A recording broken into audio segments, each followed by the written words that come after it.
the court. And you were hobbling on the way back to the locker room. Is there something going on with your foot? Wala. Wala na. yung sa sugat ko lang. Siyempre, sabi ko, hindi ko na kaya. Parang nawala na yung visa yung painkiller. So, yun lang. Saan exactly yun, Carl? Yung sa pako talaga.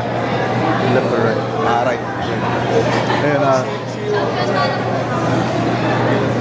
Roy, having said nga na hindi mo na kaya kasi hindi na gumagana yung painkillers, what was your reaction seeing that kind of finish? Nawala ka dun sa loob. Siyempre, masama yung loob ko. Di man ako nakatulong sa kasama ko. Pero I trust my teammate naman. May mga shots na kami na open, bilang talaga napasok. And yun talaga yun. Yun yung call-up doon na bumashoot lang namin, di ba? Ilang open shots yun, kay Jason, kay Roger.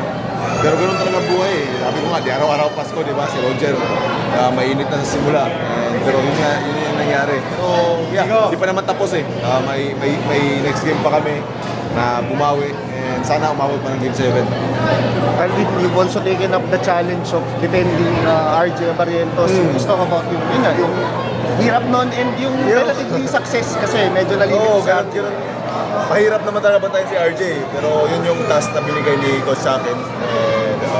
And siyempre, kaya ko akuin yun.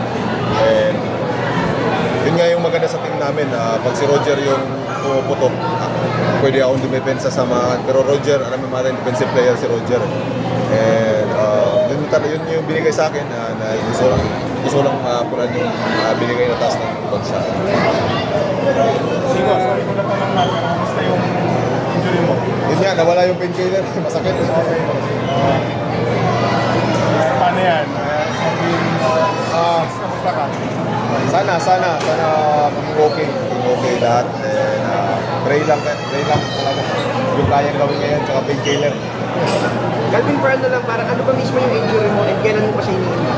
Matagal na to eh. Nagsimula yung infection nito last na elimination pa eh. So, hindi talaga siya gagaling ng basta-basta kasi nga bulog siya eh. Palagi yung sapatos and palagi nakagalaw. After lang nito, talagang konti na lang. Talagang mapa-opera na and sana mabilis yung recovery.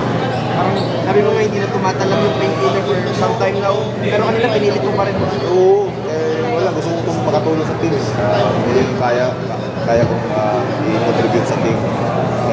Siyempre, mahirap pero laban lang talaga eh. Hindi ko medyo, dahil sa pag-i-depensa mo, yung opensa mo medyo nag-step back ng konti. Okay lang sa'yo yun. Walang problema yun. Ang problema nga lang natalo kami. Yun yung problema dyan. Pero gano'n naman talaga buhay eh. Kailangan mo i-balance din kung saan kailangan ng team eh. Yung offense, si Roger yung kumakana. So kailangan tulungan si Roger in my own way na umipensa din. Kung may opportunity naman na talagang umiscore, kaya ko naman eh. Kaya ko din naman. Okay, good night.